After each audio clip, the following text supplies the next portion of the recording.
Ya le hemos dado a conocer justamente esas fechas que son importantes del calendario electoral. En Bolivia, muchos se plantean en este momento cómo es posible que llamen a elecciones cuando estamos con este problema del COVID-19. No es el único país que se hace esta consulta, evidentemente, pero también otros países se están preparando igual para ir a comicios en los próximos meses. Vamos a hablar con un experto, don Rafael López, que tiene mucho tiempo viendo este tema de elecciones, de procesos electorales. Él es experto en justicia electoral, además ha estado por varios países, ¿no es cierto, doctor Rafael López? Es un gusto realmente saludarlo. ¿Cómo está? Muy bien, buenas noches. Muchas gracias por la invitación. A ver, para empezar, es la primera vez que en un estado de pandemia, pues, es decir, una infección mundial, se puede ir a elecciones.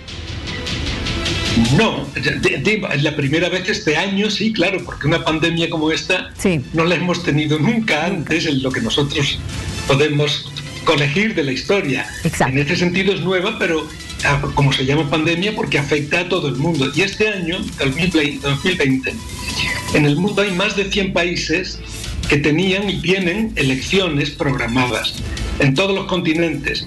De forma que el resumen de esto es que, digamos, de los 100 países que yo he podido ir actualizando, este año, son la inmensísima mayoría, no creo que pasen un total de 105.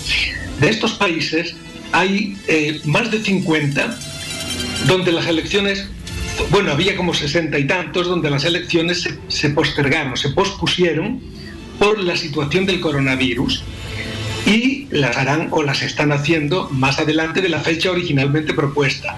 Luego quedan como 19 países o 20 que tienen elecciones en la fecha prevista porque todavía no se han acercado a la fecha. Digamos, países que tenían programada una elección para los últimos meses del año, en general, mantienen esa fecha y podrían posponerla, porque el resto, más de 25 países, que casi todos ellos pospusieron las elecciones, ya tuvieron elecciones con el coronavirus.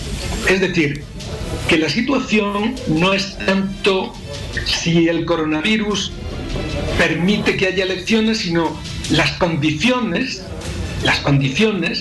de la situación en cada país, porque como ustedes saben, la curva va variando. En Europa empezó antes, en China empezó antes que en Europa, en América Latina empezó más tarde, pero la curva siempre es la misma.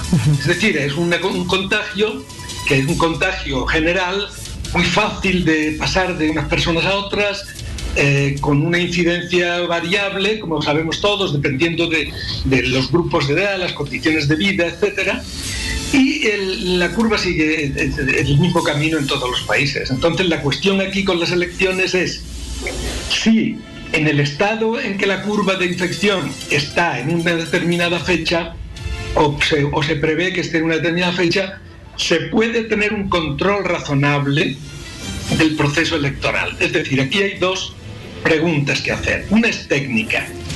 ¿Se está en condiciones razonables de tener medidas biosanitarias que permitan que la elección se pueda hacer tomando todas las precauciones y minimizando el riesgo de contagios? Esa es la pregunta técnica. Hay una pregunta, la otra, tan importante como esta, que es una pregunta política. Es decir, ¿cuándo es democrático postergar unas elecciones? En principio, las leyes y las constituciones nos mandan, en una democracia, nos mandan la fecha, el término de un mandato y la fecha de unas elecciones para renovar el mandato. Entonces la pregunta política es si es legítimo, si es democrático posponer unas elecciones. Y esta pregunta igual no tiene una respuesta universal. Hay que ver en cada país cuál es la situación. El hecho de que la mayoría de los países que tenían elecciones este año y tienen elecciones programadas, el hecho de que la mayoría de esos países las hayan pospuesto, indica en principio que han considerado que es democrático postergar la elección por una situación de emergencia sanitaria como en la que estamos viviendo. Entre ellos está Bolivia, ¿verdad? En América Latina, me voy a referir brevemente cuál es la situación en América Latina. Hay 11 países donde las elecciones de este año se han pospuesto. No en todos ellos eran elecciones generales. O se han celebrado. Por ejemplo, en los que se han celebrado está 3 que no son hispanoparlantes, como Guyana y Surinam, y está la República Dominicana, que tuvo elecciones en febrero y tiene elecciones dentro de unos días, el día 5 de julio, y estas son elecciones generales. Se celebró elecciones municipales cuando la pandemia estaba apenas en sus inicios, en febrero. Fue una elección que además ya venía pospuesta. Luego hay países como Paraguay y Uruguay donde la elección ha sido pospuesta, digamos, sin fijar una nueva fecha, y eso son elecciones municipales, y muy importantes en ambos países, porque es en todos los municipios. En Chile se pospuso un referéndum constitucional que es muy importante por la situación, la discusión política en el país, y este referéndum se va a celebrar, se pospuso al 25 de octubre.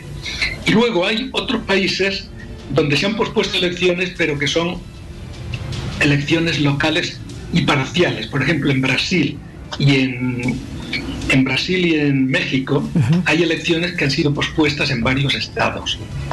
Y en Argentina y el Perú lo que están pospuestos son unas elecciones locales pero parciales, que no son en todo el país. Es decir, la regla este año está siendo posponer elecciones, y a veces, varias veces, y tenerlas en un momento en que la elección no parezca que puede incidir gravemente en la curva de los contagios. Este, digamos, sería el panorama general. A ver, yo quiero hacerle una consulta porque es evidente que el dilema va entre qué es más importante, atender primero salud antes que lo político, o primero salud y economía, o en democracia, ¿qué? Lo político, la salud, ¿qué hacemos con la economía? Es decir, es todo un menjunje de cosas que en este momento sí se tienen que atender, porque no solamente es el tema COVID. También la gente necesita en este momento que se active la economía de sus países, pero también necesita que haya un gobierno que pueda decidir temas que son importantes justamente para esa reactivación y para una mejor atención quizás. Ahora, en medio de esto, hay que ver también otros temas, protocolos de atención, de salud. ¿Qué dice usted? ¿Qué recomendaría? Porque voy a decirle lo último, doctor.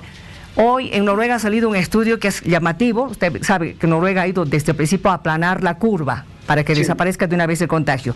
Y este estudio señala de que aquellos países que han entrado en cuarentena están arrojando los mismos datos de contagiados que de fallecidos, o esa tasa de mortalidad, igual que aquellos que no han estado en cuarentena.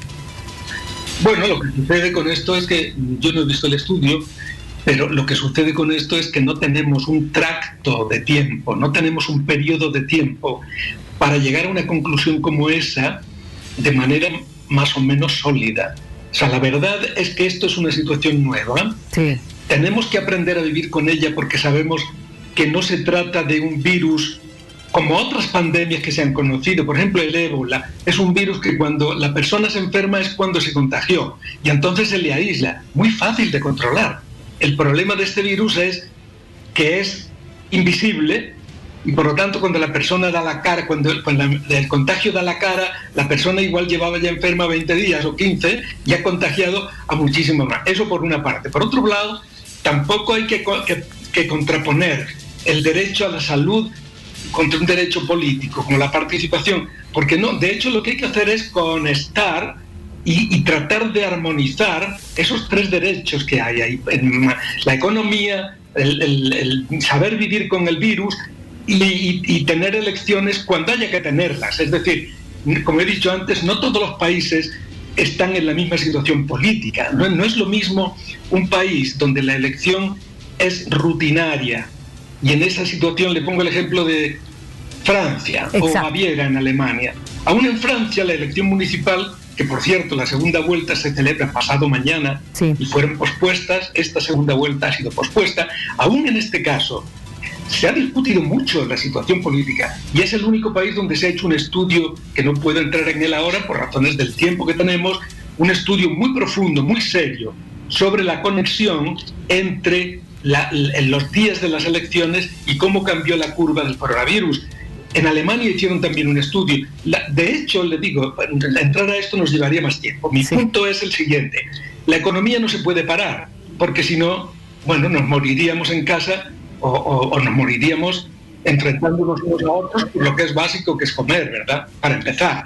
Entonces, es saber controlar, y depende mucho, mucho, mucho más de nosotros, de cada uno de nosotros, que de otra cosa, de que aparezca la vacuna y de que haya medicamentos. Los medicamentos son para las personas que ya están enfermas graves. Como usted sabe, este virus, la mayoría de la gente no se enferma gravemente. Es un contagio como otras gripes, ¿verdad? De las que muere mucha gente, que suelen coincidir con los que mueren más en este tipo de personas enfermas del corazón, personas mayores, personas viviendo en condiciones higiénicas no buenas, ¿verdad? Entonces hay que armonizar eso, y eso es lo que cada país tiene que ver, porque decía, no es lo mismo un país donde la elección es rutinaria y si se pospone un año no pasa nada. Lo han pospuesto un año elecciones municipales en el Reino Unido, por ejemplo, o un país que está pasando un periodo de transición democrática o donde hay un tipo de conflicto político que requiere, digamos, que presiona el conflicto político, digamos, presiona más sobre el calendario electoral que el calendario electoral sobre el conflicto político, ¿entiende? Sí. Es decir, no podemos ver esto en términos de blanco y negro. Exacto. No es blanco y negro, es blanco, negro, y hay una zona gris en medio. Y bien gris, y menos gris. Sí, más gris, menos gris. Exacto. Tiene usted toda la razón, doctor. Nos ha dado muchos temas para los cuales uno puede ir analizando en casa, tanto expertos como también la ciudadanía en general. Lo cierto es que habrá que ver qué va a pasar en julio, en agosto, también en el país con relación a este COVID que nos está afectando. Doctor, un abrazo. Gracias por sus palabras. Ustedes, muchas gracias de nuevo por la invitación y buenas noches. Muchísimas gracias. El doctor Rafael López, experto en justicia electoral.